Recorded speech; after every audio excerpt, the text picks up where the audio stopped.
রাজ্যে রাজনৈতিক পালাবদলের পর থেকেই বিভিন্ন জায়গায় নানা অভিযোগে তৃণমূল নেতা বা দলের জনপ্রতিনিধিদের বিরুদ্ধে চলছে ক্ষোভ বিক্ষোভ।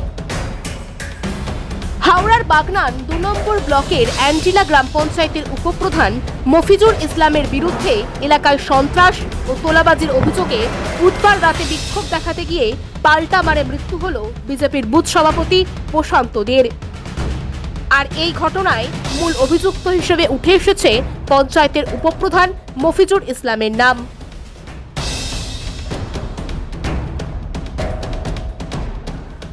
স্থানীয় সূত্রে জানা গিয়েছে, এলাকায় ব্যাপক দাপট ছিল মফিজুরের। তার অনুগামী ও লোক লস্করের সংখ্যাও কম ছিল না। তার বিরুদ্ধে তোলাবাজি সহ নানা দুর্নীতি ও দমনপীড়নের অভিযোগও ছিল। বিধানসভা নির্বাচনের ফল প্রকাশের পর অ্যান্টিলা গ্রাম পঞ্চায়েতের তৃণমূলের উপপ্রধান শেখ মফিজুর ইসলাম এলাকা ছেড়ে পালিয়ে গিয়েছিলেন। বুধবার রাতে তিনি এলাকায় ফিরছেন বলে খবর ছড়িয়ে পড়ে।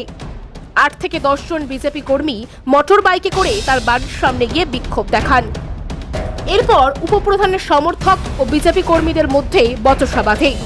পরিস্থিতি উত্তপ্ত হয়ে ওঠে এবং দুই পক্ষের মধ্যে লাঠি বাঁশ দিয়ে সংঘর্ষ বাধে। আর সেই সংঘর্ষে বিজেপি কর্মী প্রশান্ত দে গুরুতর জখম হন। তাকে দ্রুত উলুবেড়িয়া মহকুমা হাসপাতালে নিয়ে যাওয়া হলে চিকিৎসকেরা মৃত বলে ঘোষণা করেন।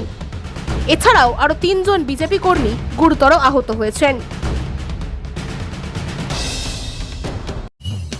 খবরটি নিবেদন করছে এআর জুয়েলার্স, আমাদের গহনা আপনার সৌন্দর্যের চাবিকাঠি।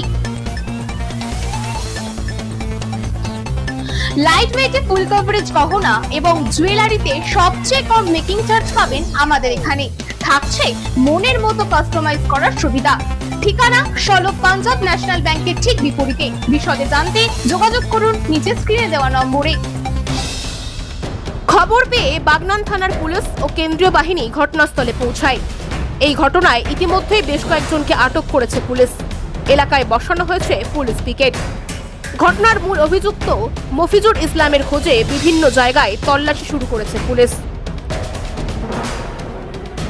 অন্যদিকে অ্যান্টিলা পঞ্চায়েতের বাটুল গ্রামের বাসিন্দা মৃত প্রশান্ত দে রাখির ব্যবসা করতেন। বিজেপির বুথ সভাপতি ছিলেন তিনি। অভিযুক্তদের কঠোর শাস্তি, এমনকি ফাঁসির দাবি তুলেছেন তার পরিবার। যখন 10টা 15-20 হচ্ছে তখন ছেলেকে বলছি যে ফোন করার জন্য, বলে 10:30 বাজে। ছেলে মেয়ে দুজনই ফোন করলো, তখন দেখছি অন্য কলে ব্যস্ত আছে। তারপরে আবার আবার ঘুরিয়ে আবার মিনিট 10-15 পরে ফোন করছি, তখন বলছে যে ঠিক আমি যাচ্ছি, একটু পরে যাচ্ছি, একটু দেরি হবে, যাচ্ছি। তারপর আবার মিনিট 5-7 পরে আবার ফোন করলাম, করতে তখন বলছে আমি বাগনানে আছি, আমার একটু যেতে দেরি হবে, আমি যাচ্ছি বলে ফোন রেখে দিলাম। জানি এসে যাবে এসে যাবে। তারপরে আবার 11:30 11:15-20 হবে, তখন ফোন করছি আর ফোন ধরে না।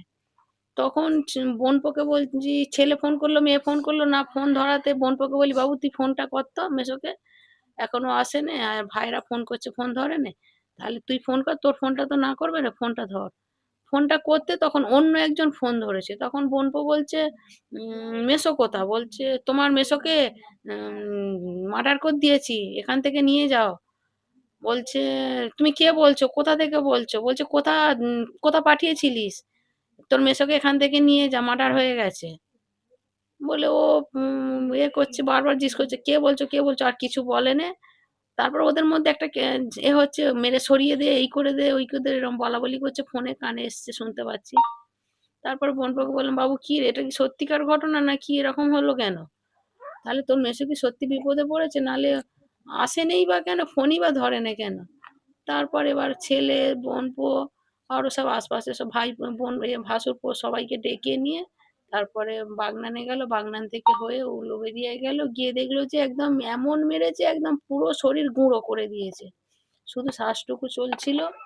তারপরে অ্যাম্বুলেন্সে তুলবে বলে গিয়েছে, মানে কোলেতেই দেহ রেখে দিল।